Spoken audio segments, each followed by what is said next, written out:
大家好，欢迎来到大猫宇宙。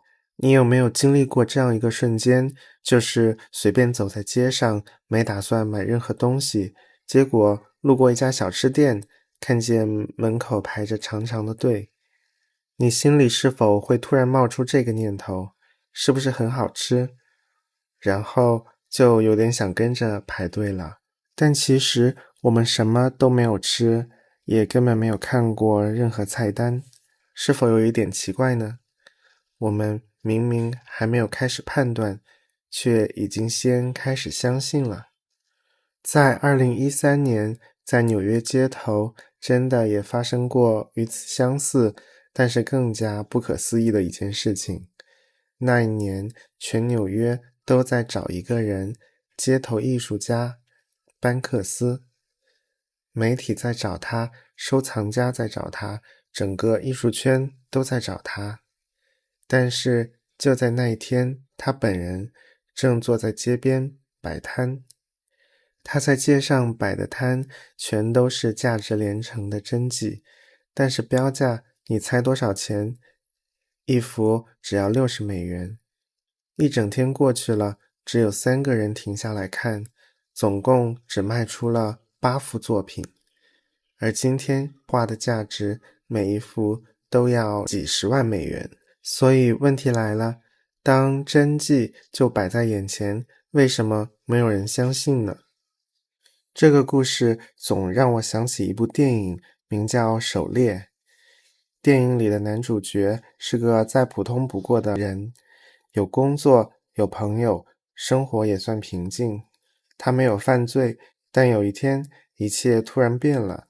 一个小女孩指控他对自己做了不该做的事，但是没有任何证据，没有目击者，没有录像，也没有任何痕迹。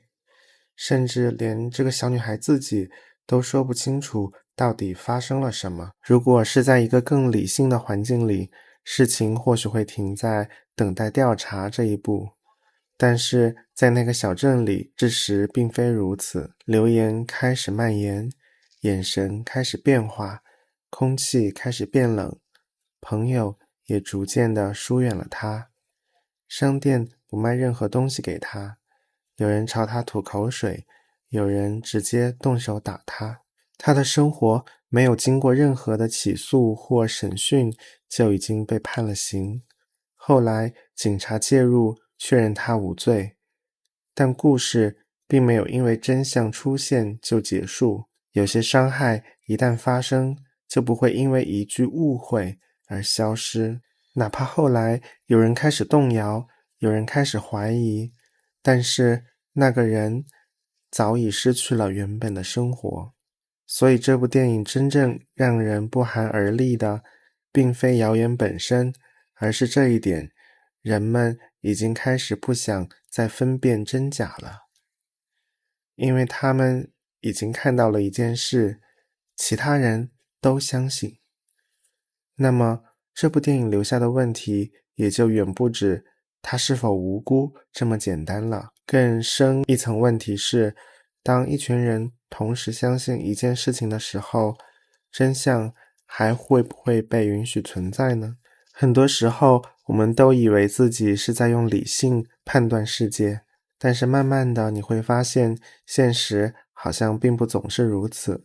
我们判断一件事情是不是真的，其实很多时候不再先看事实，而是先看周围的人怎么看。如果大家都相信，我们心里就会觉得，那大概是真的吧。如果大家都没有在做，我们也会觉得，那应该也没有必要做了。这和智力没关系，和能力也没关系，只是因为独立判断本来就是一件费力气的事，要查资料，要思考，还要承担出错的风险。参考别人反而轻松得多。于是我们就在不知不觉中把判断权这件事悄悄地交出去了。所以真正的问题远非我们能不能看清真相，而变成了当别人已经有了结论，我们还愿不愿意用自己的眼睛再多看一眼呢？如果那天你也正好路过了班克斯的摊位，你会停下来吗？这里是大猫宇宙，在喧嚣世界里陪你慢慢理解自己。感谢收听，感谢收看，我们下期见。